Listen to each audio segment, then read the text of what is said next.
Hey everybody.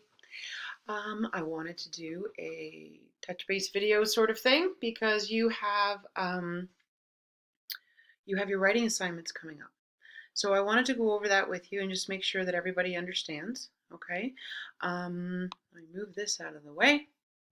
So here's your syllabus, right? So the journal assignment that's worth 10%, that is due April 1st, which is it's still a month away, but it's a good idea to maybe get a head start on that.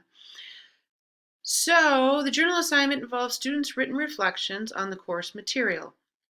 It says each week you should write one paragraph highlighting one way in which the week's reading is personally relevant.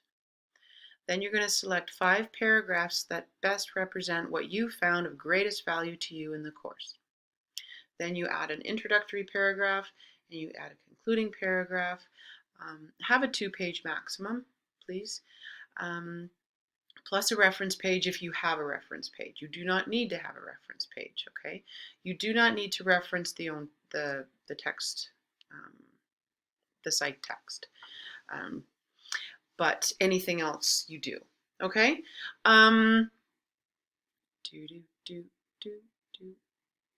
So anyways, I just wanted to go over a little bit about what a written reflection is, okay? This might be the first time for many of you writing a reflection paper. A reflection paper, so for each paragraph, let's say for chapter 6, I'm just pulling chapter 6 out from wherever.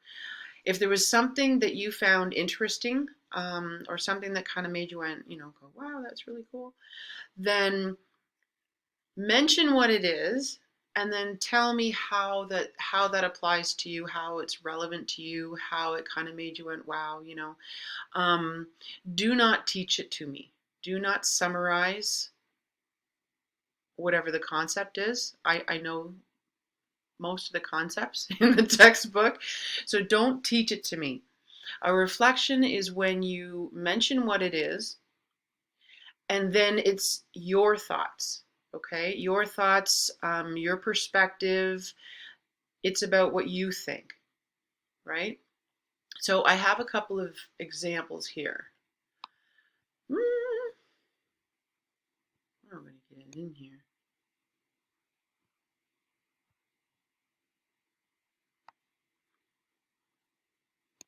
Okay, let's make it big enough that you can actually read it. Okay, now, this is sort of an example. Okay, so they were writing about Erikson's developmental stages. This reflection paper is a little bit different than yours because she's writing about the stages for the entire paper, whereas you're doing 1 paragraph per chapter. So it's a little bit different, but see, she's identifying stage 5, identity versus confusion, is all about, she says what it is, and then she talks about how that applies to her. Okay, she's not teaching me about the theory. She's just mentioning what it is and how it applies to her. And I thought this was done very well. So that's one way of doing it.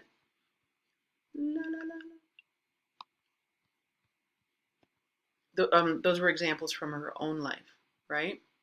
And then this is another paper here.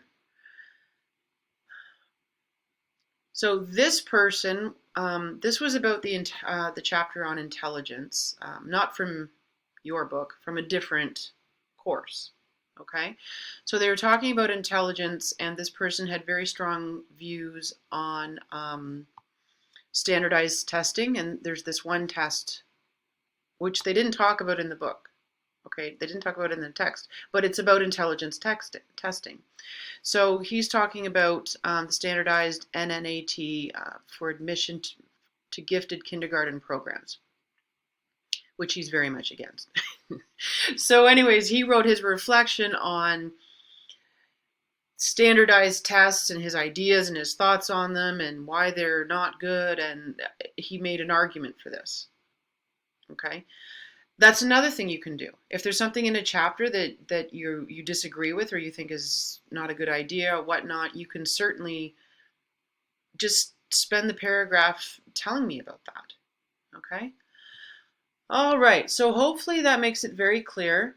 For APA formatting, I would very much like, you do not need a title page, okay?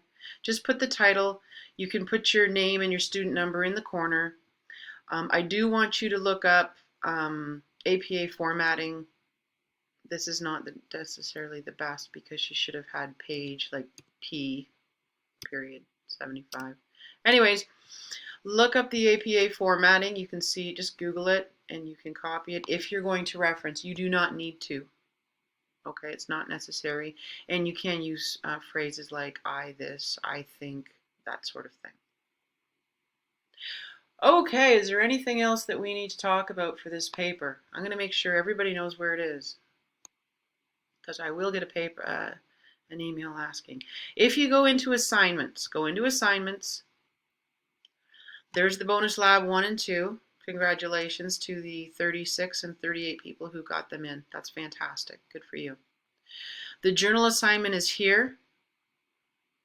If you go into the journal assignment, there's the rubric. Pull the rubric out.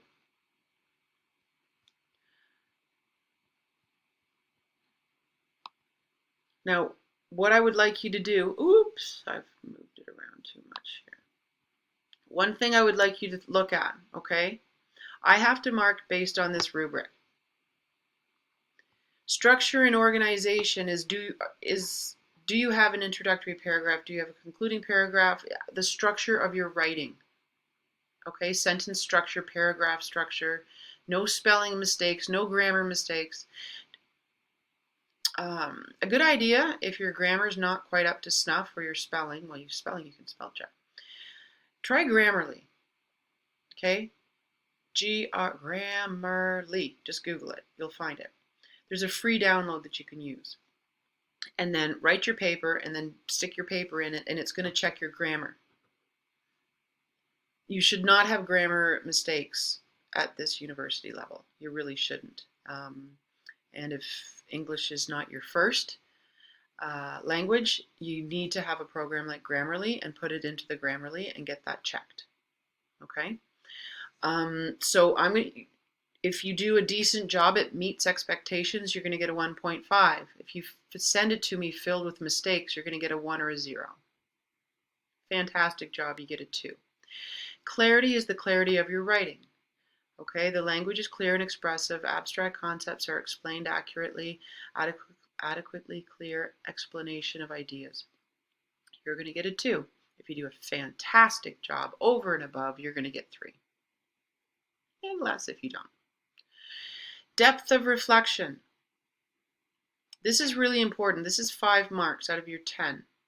If you simply write a paragraph teaching me about the concept, you're going to get a 1. That's not a reflection. A reflection is your thoughts.